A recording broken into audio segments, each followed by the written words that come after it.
Everyone, welcome back to the show. I'm Brian, joined by Ryan. Ryan, how you doing? I'm doing well, Brian. Thanks for asking.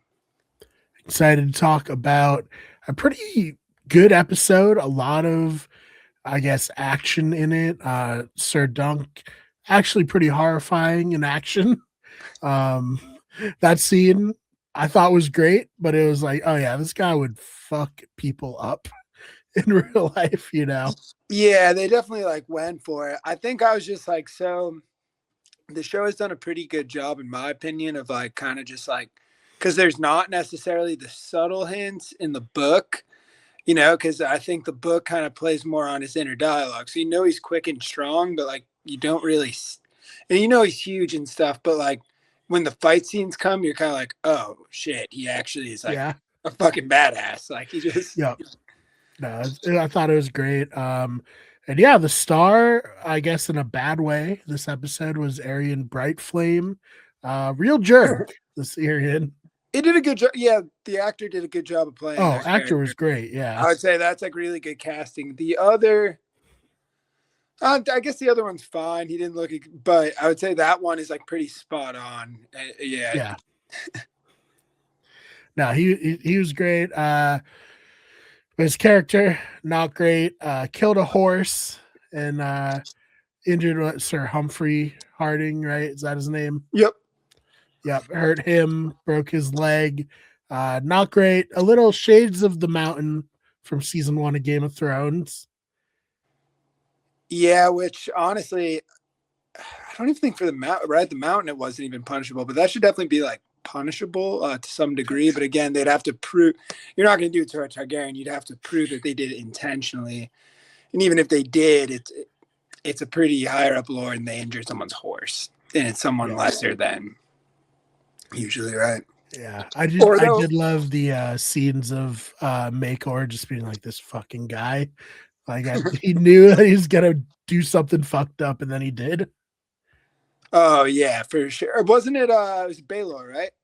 Baylor, yeah. Sorry, Yeah, because Maker wasn't there. He was looking for Egg and yeah. Well, I wonder too. You almost wonder if Maker would not be there on purpose, even if he could be, because I think he kind of tries to turn a blind eye. I think.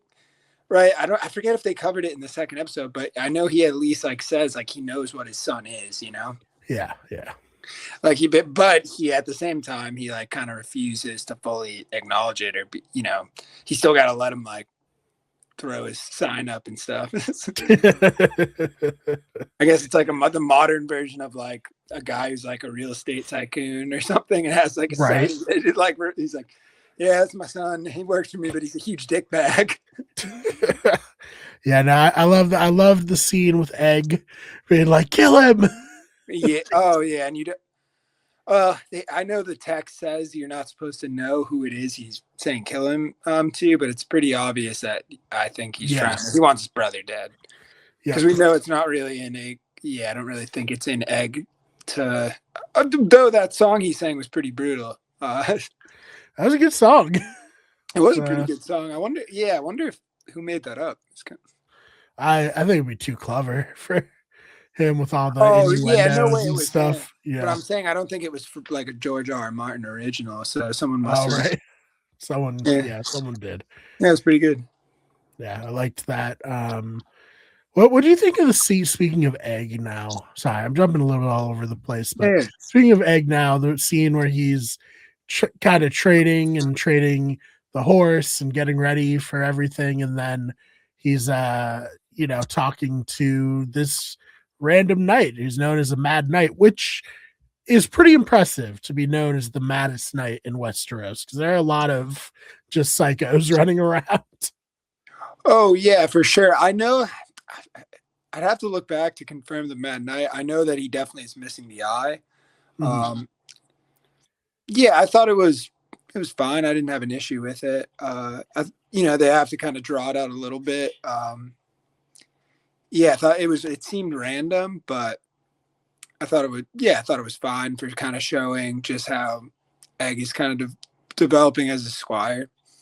Yeah, no, I liked this episode. Definitely was Egg being like, oh man, life could be so sick if I could just live this life, I think we've all been there. And one thing is like, oh man, if this was just my life all the time, it'd be awesome.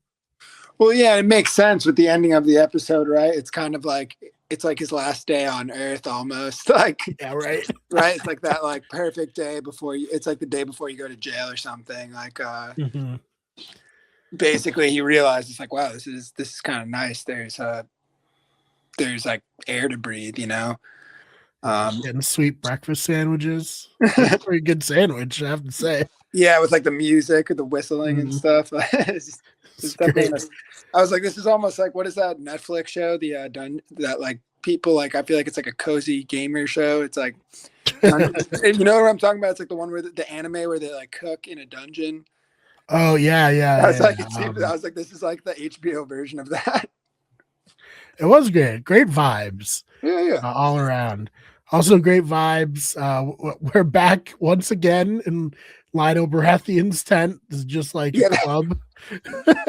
yeah, I was just like I will say the show's doing a good job in the sense that like they're adding in stuff that isn't from the text, but I pretty much don't have an issue with any of it.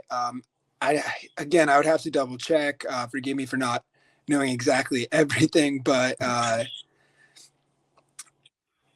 I believe that also when the games master goes to dunk, I don't recall that being in the text either. To have him No, yeah. throw it.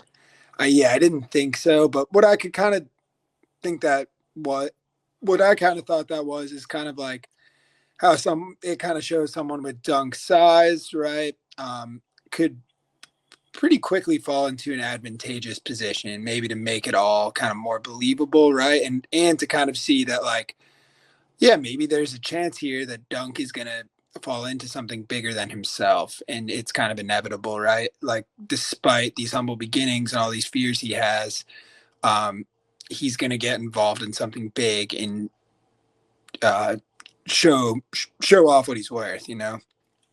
Yeah, and I also think it kind of plays into like he he wouldn't do that because he's too honorable, but it would be so good for his life if he just like were willing to do it. Yeah, And well, like it plays in again to the end of the episode where it's like obviously Dunk should not be punching a prince, but he's just too wrapped up in the honor of everything. so actually, you touched upon it perfectly, right? Where so Dunk, yeah, you're right. He's definitely too honorable to do that, and it's very evident. At the same time, he doesn't quite have like, let's say, the Ned Stark like lordly honor of like, right, where he's not like, I'm gonna report you to the authorities for trying to No, bribe yeah, me, yeah, yeah. right? And he even is entertaining it to a degree, and he's not casting it off as like it's impossible to ever do that. It's devilish. Like he is thinking about it, He wants to do and it for he sure. lives it. He lives in that, right? He lives in the world even as it is, even though he chooses not to engage in the debauchery for moral reasons, right? But he's Right. still. But then when we see when something happens that he sees is wrong, I mean, he has no problem breaking the law, breaking the law, or doing something that isn't the smartest to do, right? Like if we look at like, for instance, like again, I just Ned Stark. That's what you think about when you think of like up your ass honor. Ned Stark's not going to start beating the shit out of a prince because No, he he's definitely right. wouldn't. He's gonna. Yeah. I mean, given we're coming from whole completely different positions of power and all of that, but and then right we see with Dunk he loses his temper there too, but um also, though, I mean, I'd say it was kind of justified. I mean, what the guy was doing is pretty messed up for no reason, you know, just No, yeah, it's definitely the morally right thing to do. Just not in that world. Yeah, not like, not yeah. you know, it's insane. 'Cause But you think if someone was doing that, you know, horrible, horrible stuff to do it. Yeah. It's just, yeah.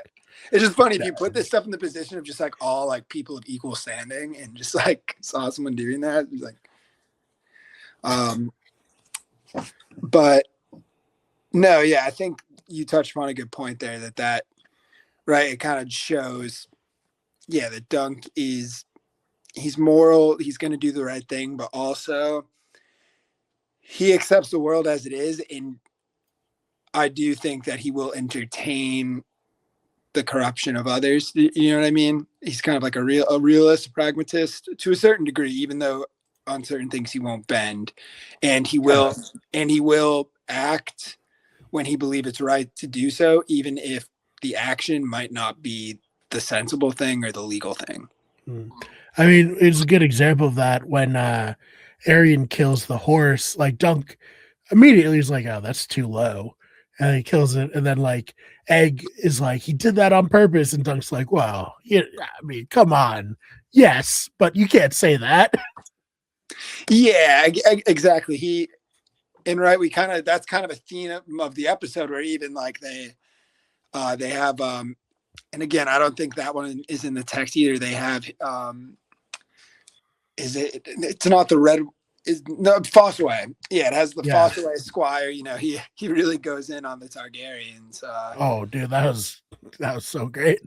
Yeah, it was pretty good. I especially liked how then they're really going in theme with just milking everything they can out of Stefan Baratheon. Just like I got the tits part from Stefan. like, yeah, of course he did. Yeah, and then Stefan was having one of his moments where he was getting deep thought, and he was like, "Oh, that's a great line." Yeah, and you had a great point. Like the Stefan scene, it was just like, all right, I'm here for it. This is just him being as absurd as possible, just like shirtless and like dancing. He's like, I'm gonna make the most of this the whole tournament. Like, I'm not gonna be sober 1 minute of it. You kind of get I kind of get the vibe. I don't know, but like I'm sure, especially during tournaments, kind of get the vibe that's just how he lives his life. This could just be his life. Yeah. I mean that was how Robert kind of did it, right? Yeah, he bankrupt the realm because he loved throwing these extravagant. And you know what? Yeah. That brings us to the point.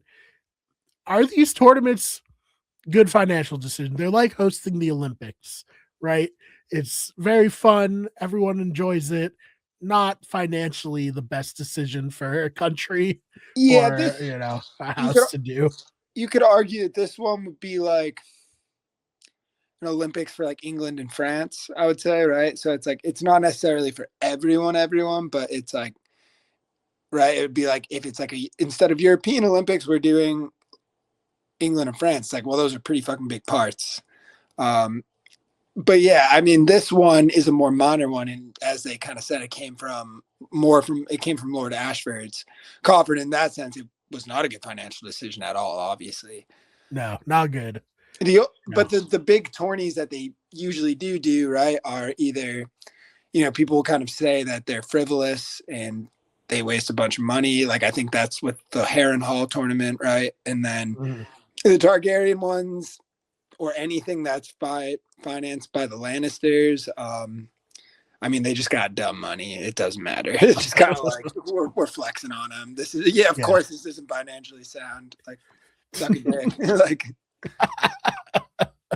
that's definitely Lionel Baratheon's opinion too. Yeah, I think so. I'm sure he would try to have like say a philosophical thing about it at some point, but when he's in the heat of the moment, he's right. Oh man, what else in this episode that I enjoy? I just think that that crone, that was not great. Bad vibes. To be told that, obviously we know what happens to Duncan Egg from the books and all that, but I was surprised. I was a little surprised they like straight up were just like this, Well, again, if we're assuming not everyone knows exactly who Egg is, right? Well, they will by the end of the episode. By the end of the episode, they'll have an idea, but like, no, right? So it's like when they say king, I mean, right, at least for us, it like creates this idea like, yeah, we know why Egg is reacting the way he does. He's like, wait, that's actually really fucked up. That's something that could happen that I never want to happen, but like it could happen. It would almost be like if this is like probably out of left field comparison, but it'd be like, right, your family has a serious history of like heart disease and she predicts you're going to like die of a heart attack and you're a completely healthy young person. And it might even, and it's more specific because it's literally being part of the royal family. Right. So Yeah, so Egg's like freaking out, and Dunk just thinks like, all right, that was a good one. Yeah, that's funny. Like, this little kid's hilarious. gonna It's be gonna the be king. the king. And it really, plays up his reaction at the end, and again, we know that Dunk is kind of self-conscious about his dumbness. I think a little hard on himself too. I think we could agree. Yeah. Right. So I think like when that happens, he's just dumbfounded and he's like, wow, I really am an idiot. Like, right. Right. Because there are these little clues like kind of coming up. They're like, yeah, the two kids are missing. And then, he won't answer questions that directly. He knows all this different information. But, Dunk's enjoying it just as much as Egg is, Dunk has all the clues. He just cannot put it together. No, but at the same time, if you're Dunk, why the hell would a prince want to be your squire? Why would that happen? It doesn't make any sense. Think about all his I mean, Stephen Baratheon's pretty enamored with him, I guess. Like, but he's his own thing at this point, right? And like, yeah, some people are bemused by his hype, but like, he's really walking. He's a complete stranger. So the fact that like a royal kid would be wanting to squire for him seems absurd, even though like the way they do a great job with the show and the way we see it, you're like, yeah, Dunk's way cooler than a lot of those knights for sure. Yeah, so I really love the puppets in this. Obviously in the book, I assume it's like a regular sized puppet show. It's not a giant no, I don't I could be wrong. I believe it is supposed to be like it's supposed to be like that. Yeah, like that's the big thing is that she's very talented at and like I think Egg actually asks like just like in the show, do you make the puppets? And she's like, no, my uncle does, but I paint them. And that's why, right? Because they don't have puppets shows like this normally in Westeros. I forget if they're from like Pentos, Tyrosh, wherever, but yeah, no, it's not a normal like Westerosi thing. Mm-hmm.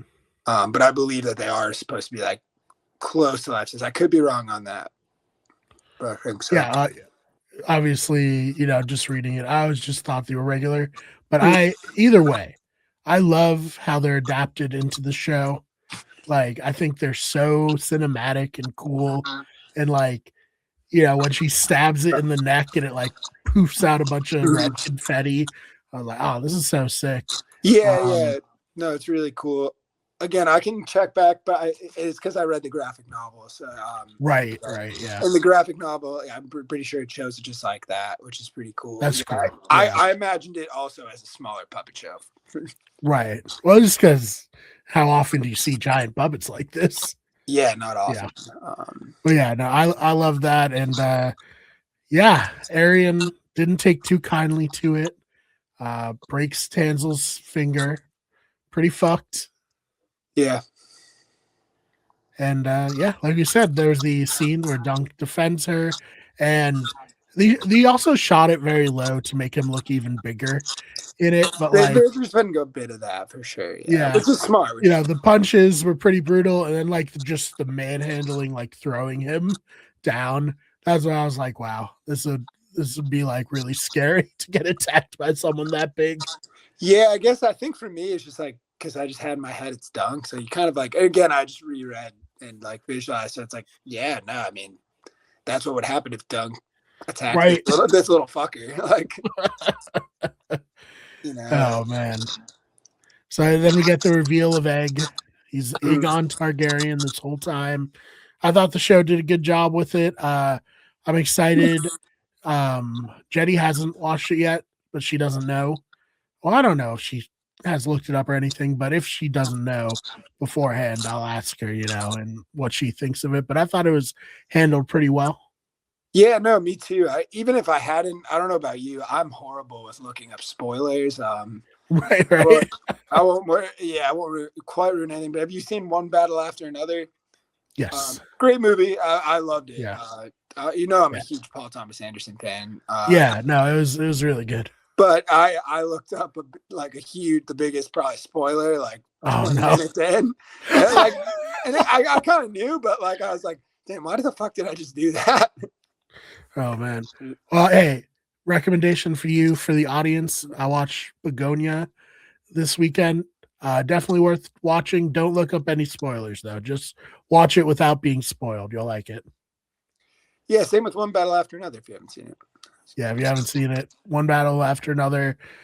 I think my favorite film I've seen this year, but yeah, we'll see what the Oscars say. Yeah, another one I saw. I guess now we're just going to a movie whole. Let's do it for a minute. I watched Sinners. Also, a really fun movie. Good movie.